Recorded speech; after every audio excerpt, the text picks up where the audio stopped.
We just realized that we have so much to share with the world. We are the duo that we always needed.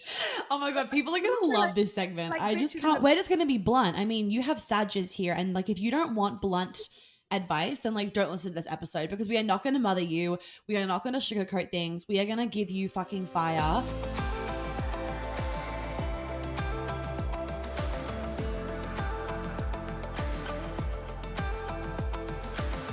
Should we do a quick intro of each of us because it's our first episode, and then we'll dive straight in? Okay, so my name is Monica Yates. I sound so cheesy when I say that. Oh, my name is Monica Yates. I am a trauma healer and a feminine embodiment coach and a period whisperer. That's only for women.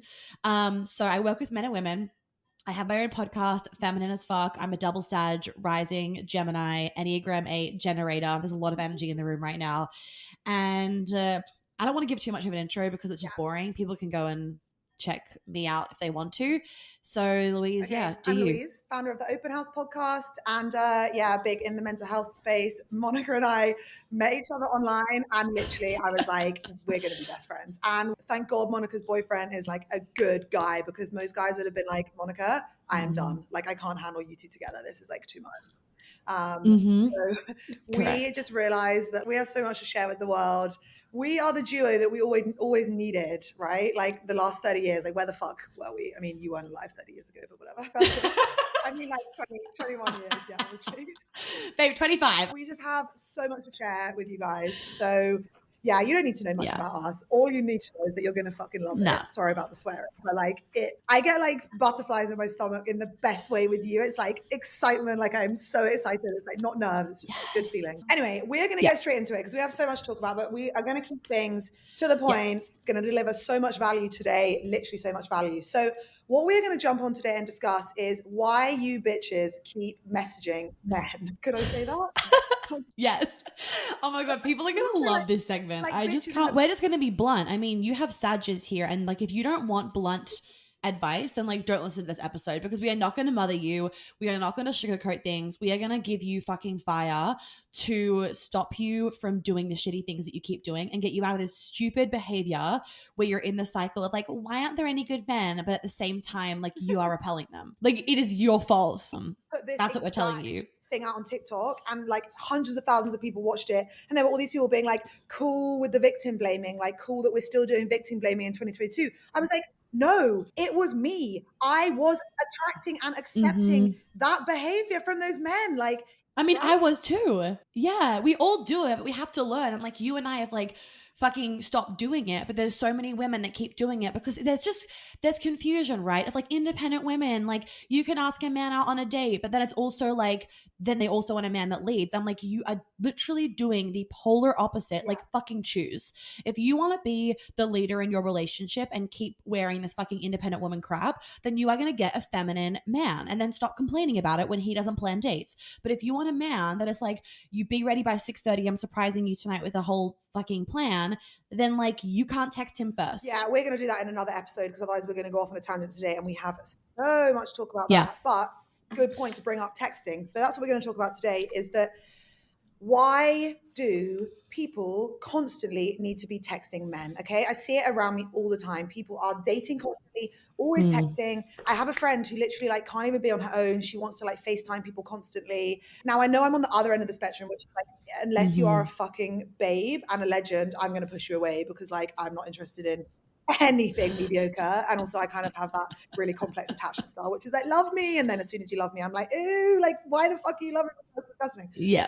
Another episode as well. But today we are talking about like that internal need when people are constantly looking outside of themselves for something. Now, I think that most people, when they are messaging people constantly, trying to set up dates, etc., don't even realize where this is coming from. So my first question for you is for the people out there that this is their first insight, tiny bit of awareness into, oh, there's actually something deeper going on here.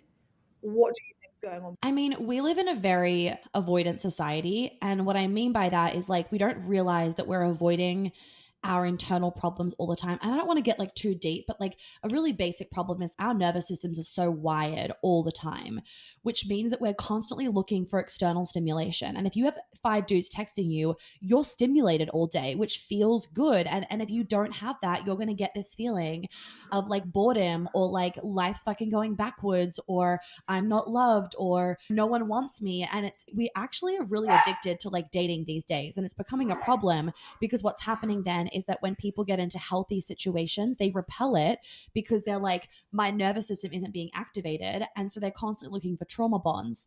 But on a basic fundamental level, everybody can just look at how wide is my nervous system. If you are constantly going at it all the time, if you are constantly watching really intense TV shows, if you are constantly stressed, doing crazy workouts all the time, no slowing down, it means that you are wiring yourself to be addicted to attention because it is stimulating. And that anytime you don't have that, it's going to elicit this response in your brain if something is wrong.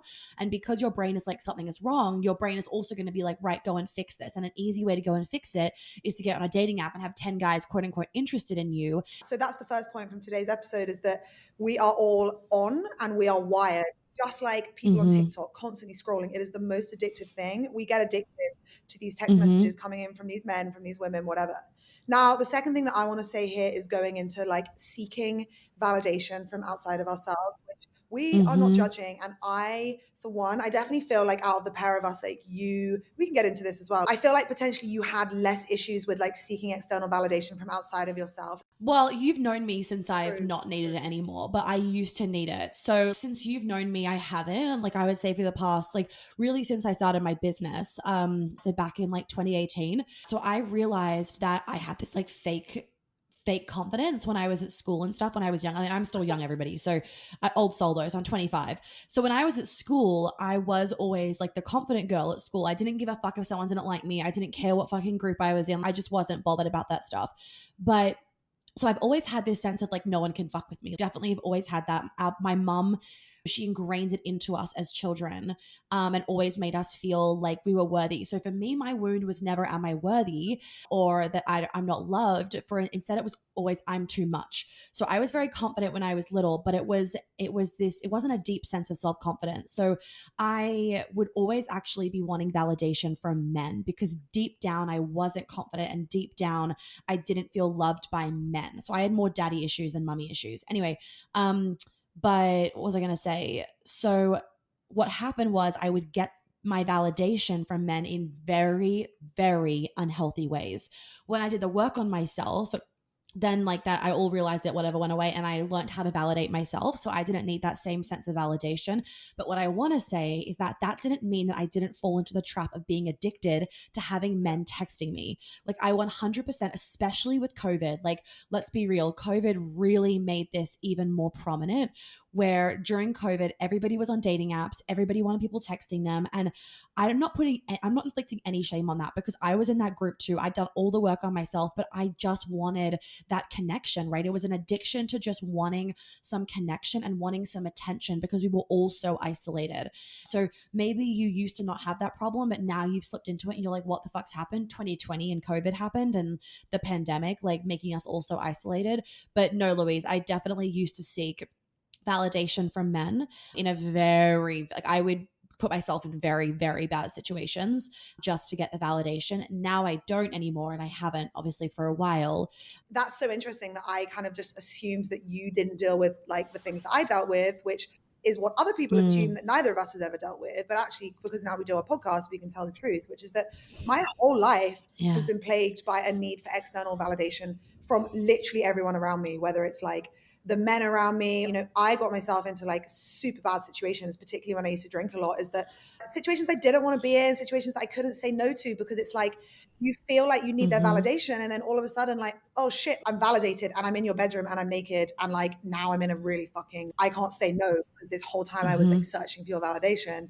We just went super deep. But yeah, I think it's just good for us to be super honest that no matter who you are, we all at some point have wanted and needed this validation. But the thing Exactly. that I think we need to bring to it is awareness. because now I look back and I'm like, the men that I was seeking validation from, like, oh my God, why was I ever seeking validation from you? The more rich you were, the more famous you were. It was like, oh, the more validated I'd be that you are texting me that you'd pick me.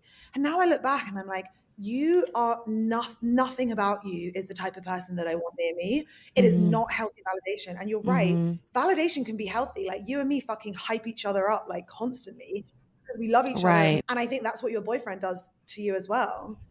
Right? So I think that for anyone listening, it's really important to put that awareness on the cycles that you're running, okay? And to understand that these cycles, the foundations were set in childhood. They were set by your family unit, they were set by your relationship with your caregivers, what they taught you consciously or most of the time subconsciously. So Monica said there that she felt that she was too much. And it was so interesting when you said that because I had this flashback to me. Like I definitely as a kid was like you, like super like confident, and I would always want to be the one putting on the dance shows and I'd be at the front in the middle, right? Yep, me like too. we're just so the same like that.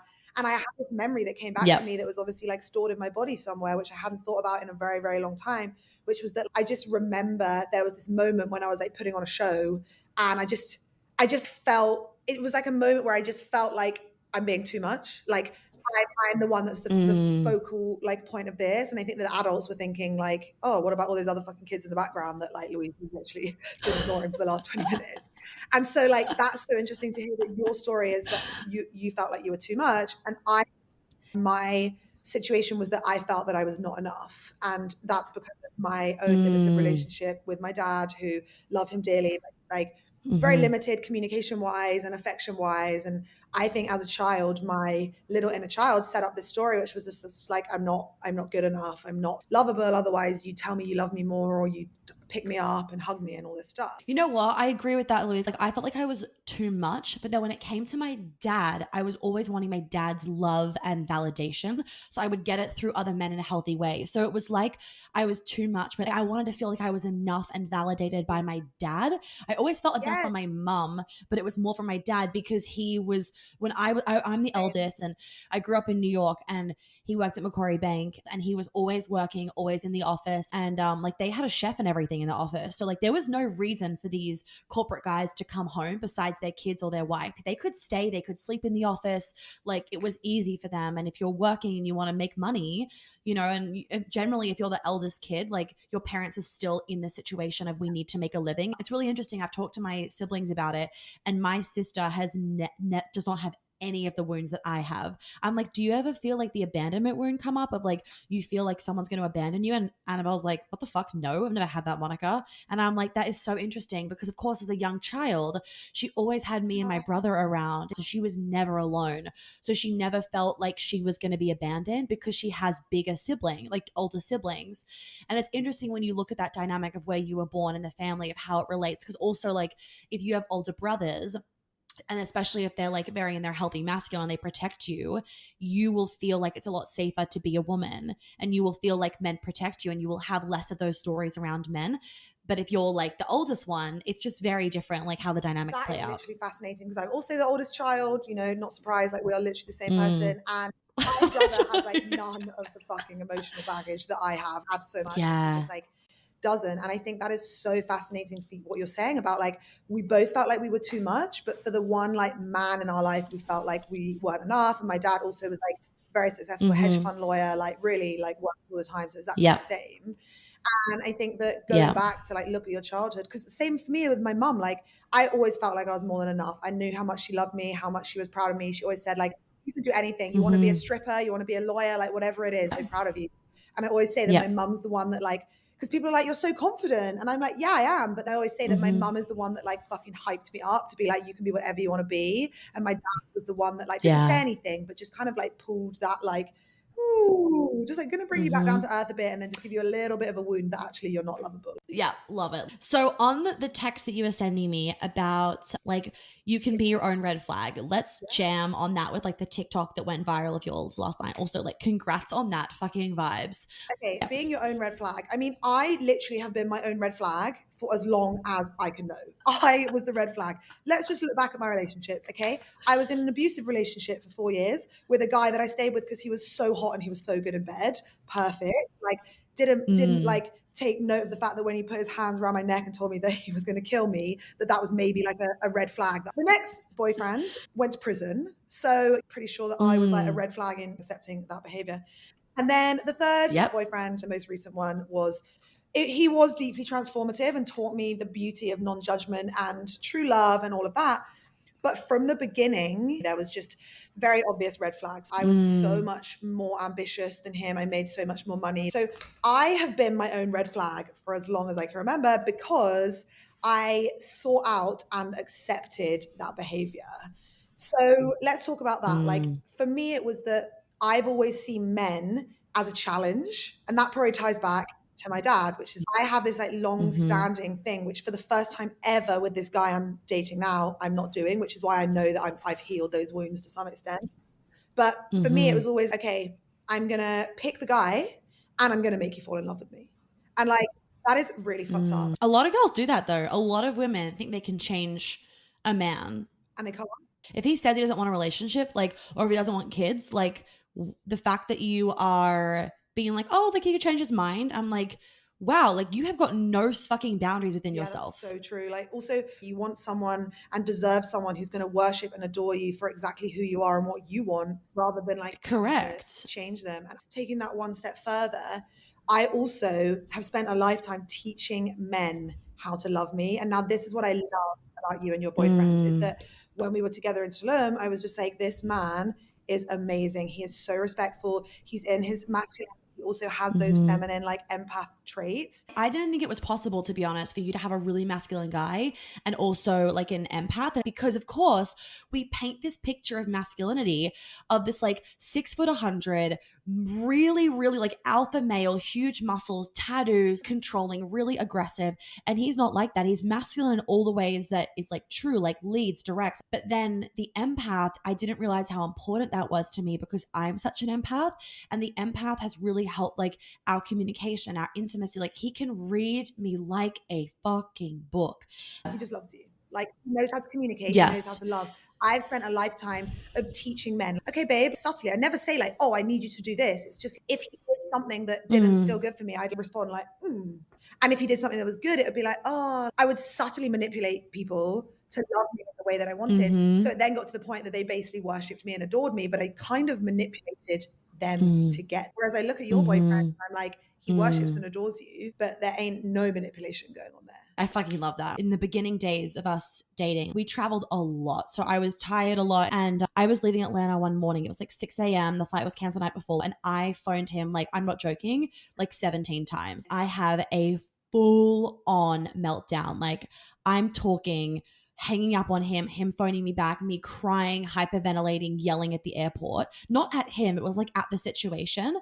And it was that was like a moment where I was like, this is like going to be a real test. Is he going to fucking stay? Because I have just gone crazy batshit. Like I could not control my emotions. Like that happens very rare for me. But when I am that fucking tired and that overwhelmed, I will just break and my emotion, I go into I like black out and just become emotional.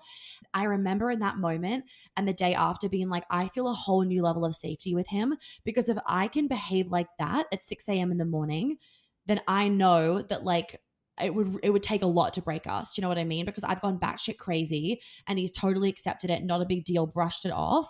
Like how safe does that make you feel in a relationship when you are fully yourself and you are loved and accepted? I love that as well, because it ties back to that childhood wound you had, which was that you're too much, right? And then in that moment, it was overwhelming and you were triggered and dysregulated. But in that moment, you weren't too much because you were just exactly the way you were in that moment. No. And he was there and he held space for you. And that is really so beautiful. And I think the kind of goals that we should all be accepting or looking for in our relationships, which is that for Monica, it's like a fear of being too much. For me, it's like a fear of not being enough, and also with a side of being too much, because the guy that I'm dating right now, he's like so calm, like so grounded, like just so calm and stable. It is so beautiful, like energetically, for my nervous system, just everything. It is, isn't it the best? But it makes me also sometimes feel like okay, this is actually quite funny. I don't know if I told you this. So I asked him, I was like, I asked him, what is your favorite thing about me? Okay. And I was expecting him to say something really cute, like, you're like so cute, you're so sexy, like, you know, whatever that external validation was that I was obviously looking for in that moment. Yeah. Okay, we do have a language barrier. He's Mexican, which sometimes means that answers are like Yeah. hilarious. And like, I'm like, okay, that's Love it. like not what I was expecting. But he said, my favorite thing about you is how much you talk. Oh my God. But I love that, Louise. That's what I mean. I instantly was like, oh my God, I'm too much. I'm too much. I'm too much. And then he explained it and he was like, it's the best thing ever. Like being with you, you are so charismatic. Everything's fun. Everything's an adventure. You want to talk about everything, share everything. That's polarity. Louise, that is when we're talking about polarity, that's why opposites attract. I could not be with someone that was like also really extroverted, wanted to be out all the time, because the relationship would feel like too much. But like me being with my boyfriend, he's the same. He's so grounded, so chill, so cool, calm and collected, and he loves how much I am. Before we had breakfast, all of us together, I was like, just so you know, like we are two peas in a pod, like it's gonna be a lot of energy. And he said to me during it, you were there, and after it, how much he loved it. He was like, I fucking loved it. You guys are just so energetic, so amazing. And I think I said to him something about like, do you ever feel like I'm too much, something around that? And he literally was just like, that's the stupidest thing I've ever heard. Absolutely not. He loved how much we were vibing and how intense the energy was. And that is when someone can really appreciate like the opposite. And instead of being like everything has to be the same, that is someone that is mature and that can appreciate how much a different personality adds to their life. I appreciate his groundedness and his calmness because it adds to my life, and we balance each other. So, right, that is literally crazy. This polarity thing is amazing because when I started dating him, I just felt like, oh my goodness, like he's too calm for me and I'm too like hyped up. But then yesterday I asked him, because you know, I am learning so much from him. Like I'm learning to love with he communicates less than me. So I'm learning to love with my heart rather than with my mouth. I'm learning to accept love rather than need to hear love, all these different things. And I said to him, what do you think that I'm teaching you? What lesson do you think you are learning from me right now? And he was like, the fact that life should be fun and should be an adventure and that I need to enjoy it more. And I was like, yes, because he is grounded and safe and stable, but also he's open to being like, yeah, actually, like life can be more fun. Because I say to him, like, life is so fun when I met him. And he was like, no, it's not. Like sometimes it's fun and sometimes it's shit and it's hard for people. And I was like, no, it's like fun all the time. Like, why can't we have fun all the time? And then obviously I get overexcited like a child and then I calm down and I'm like, no, you're right. Actually, it's not fun all the time. And actually, like, I've never experienced this, which is like maybe similar to you, is that I like the only thing, okay, there's a lot of other things that feel better than this, if I'm honest. One thing that feels so good is when he puts his hand on my chest and it's like, he just like calms my nervous system. Oh You my are God. so sexy and you are so calm and you are so good for me. And I've never been That is a good relationship. I'm used to a man that's just like fucking high energy and stress and like fucking hectic sex life. And we have the most passionate sex life. And I mean, I know that you do as well. We need to get into sex and intimacy, but we'll do that another time. We definitely But it's like do, yeah. almost that safety. That is how you know when you're in a safe relationship where someone can just literally touch you and you just feel so safe, so supported, so held, so loved. And like, but at the same time, you also can have like the best fucking sex of your life. Like, that doesn't mean that you have vanilla sex with that person all the time, but we'll do a whole other episode on that. Okay, but coming back to the red flag. So, like, are you your own red flag? Like, constantly texting and dating. I want to just quickly mention with the red flag thing about like, are you your own red flag? When it comes to dating, the biggest red flag is when we ignore the red flags. And that is what tells me that you are the red flag, because you are ignoring the red flag. So you are the red flag. Like, he's not the red flag because he's just being him. You're the red flag because you're ignoring things that you shouldn't be ignoring. So as soon as there's a red flag and then you ignore it, or, you know, you give yourself some stupid fucking excuse about it, you become the red fucking flag. That is like the ultimate red flag. You explain away their behavior and you accept it, you are the red flag. And that's why I'm obsessed with the concept of attachment hunger, because it's that you are so desperate for someone to choose you, pick you, love you, talk to you, validate you, touch you, whatever that might be, that you will overlook stuff just so you can have connection with someone at the expense of being on your own. And that connection is attachment hunger is to someone that is not right for you, right? Because you are overlooking the red flags. And you are right. When you do that, you are the red flag because you are ignoring and allowing the behavior that you should know better about. We're not preaching here. Like, we're not saying, oh, we've healed from this, like now we can talk about it. Because it feels fucking good, right? When you are taught at a young age and your brain is wired to feel like you have to earn love, fight for love, and you get dopamine hits and all the chemical hits that come off, it feels fucking good to ignore those red flags, to chase someone, to get them to pick you and choose you. But to not be the red flag, you need to be aware of what you are attracting, what you are accepting, and what you are enabling. And that is where I think that people have to start. And I think you have to go back to your childhood to work out, what did I learn about love and how is it showing up in adulthood? Right. And then it also takes a lot of discipline. Like, I get questions all the time of like, why am I still attracting in this kind of man? Well, because you keep entertaining it when it comes in. It takes a lot of discipline and a lot of guts to say no. It is so much harder to say no to someone than to go on a little bit of a roller coaster and deal with a little bit of a mini heart. It takes serious self boundaries, serious discipline, and serious commitment to yourself to actually want this. And I also just want to say that, like, let's not beat around the bush. Whilst our childhood can cause us to have certain trauma around relationships and therefore we bring them into our current relationships, I also want to mention that your past dating history can cause you trauma that you bring into your now relationship as well. And so it's like, if you want to get into a healthy relationship, you need to be committed to actually wanting that and not tolerating less. You have to be the one to break your cycles. So I basically met the guy that I'm dating now at the same time or just after I'd also met someone else, but they were the polar opposites of each other. Like, one was like sexy, so inconsistent, like bit of a bad boy edge, a little bit more avoidant, sold me a dream, like really like got my nervous system revved up, the dopamine hit. So I was like, oh my God. And then I met the other guy, and it was like the second that he met me, he took me out straight away. You know, the other guy was saying, let's go for dinner this week. Never took me for dinner. Then I meet the other guy, and it's like the next night we're going for dinner. So consistent, everything. And in that moment, I'm going to be honest with you, the first guy felt more exciting for me because it activated every single wound, chemistry, schema chemistry that I have ever had. But now I have the awareness, and I actively chose the second guy. And I am so proud of myself. I am so glad. I'm proud of you. It's the first time I've ever really broken that cycle. I am literally obsessed with him. I have opened my heart after being so heartbroken. He is helping me to trust again, to love again, to feel again, to be worshipped again, all of these things. Now, he lives in Mexico and I live in London. It's not the biggest issue in the world. Like, we can make that work for sure. But on the off chance that this is not a forever thing, because for whatever reason, I have already taken so much from this beautiful partnership. And I think that, yeah, my final point before we wrap this up is that we are all looking for our person, right? We are all looking for our person. Like, let's not pretend we're not. We all are. Literally. And I get that. And that's okay. I agree. That's okay. But like you said, relationships can also be transformative, even if they're not forever.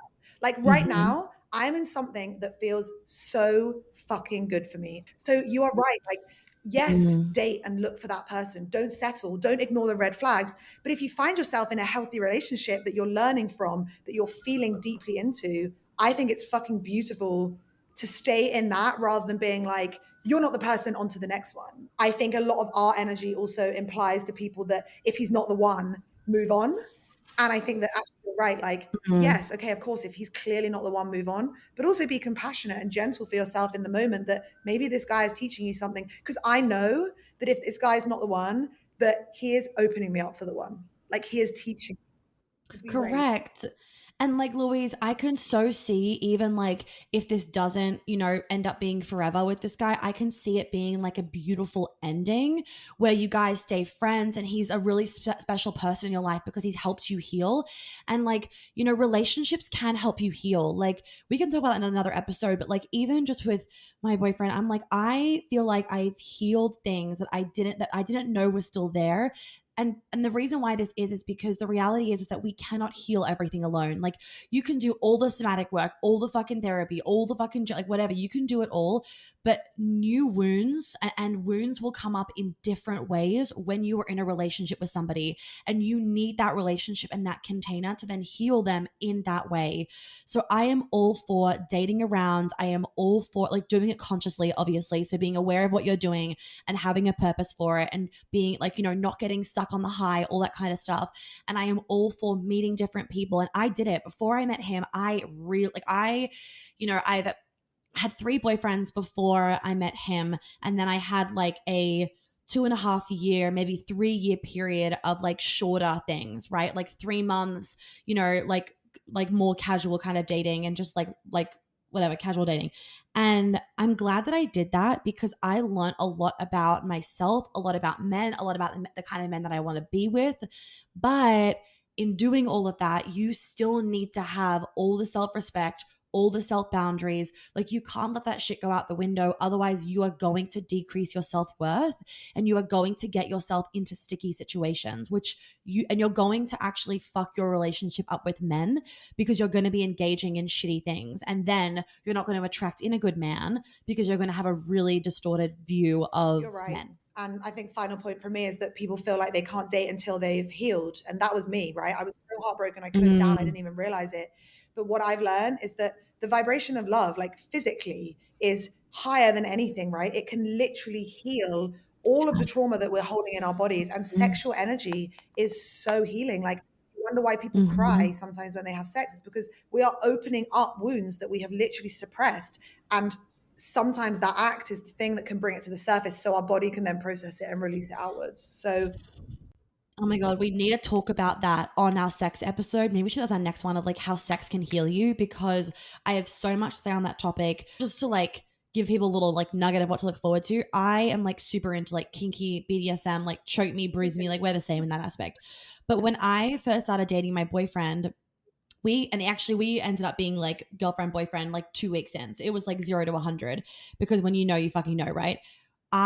He like couldn't believe I was into that stuff, because I could not do it with him, not because I didn't feel safe, but because I was so connected to him that I couldn't have sex the way that I had sex with other guys. Like, I needed to see him. I needed to feel him. From the get-go, it was always making love. And only now are we able to like do doggy and like that kind of stuff, because there is an intense amount of trust and love, and we've surpassed all of that we can now have that really dirty sex again like I used to have. But in the beginning, we joked about we would have the most vanilla sex, and it was the best sex of our fucking lives. We wouldn't even finish. It was the best sex in my life, and it was fucking missionary. And it's just like, we need a jam on this, because the sex itself has been such a healing experience in healing my sexual trauma in whole new layers, healing my trust. Let's do this as the next episode, because literally everything you've just said there is like everything that I've been going through the last like 2 weeks. I don't even want to get fucked. I want to just be close to you. I love it. Yeah. No, next week's going to be deeper, physically and metaphorically. Oh my God, I'm excited. I've got like fanny flutters and butterflies in my stomach. I can't wait. Okay. And just so everybody knows, we will put our links below so that you can follow Louise on Instagram and me on Instagram, links to our opposing podcasts as well, depending where you're listening, so that you can listen to each other's content, because you've got amazing episodes. I've got great episodes. There's so much content that you guys can start to absorb through both of us. We don't actually have any overlap in our content. Mine is very mental health, psychology, and yours is very much trauma healing, like sensuality. Feminine stuff. Yeah, correct. It's perfect. Love it. So Monica Yates, I love you. And I will talk to you soon. I fucking love you, Louise. Thank you, everybody. Bye.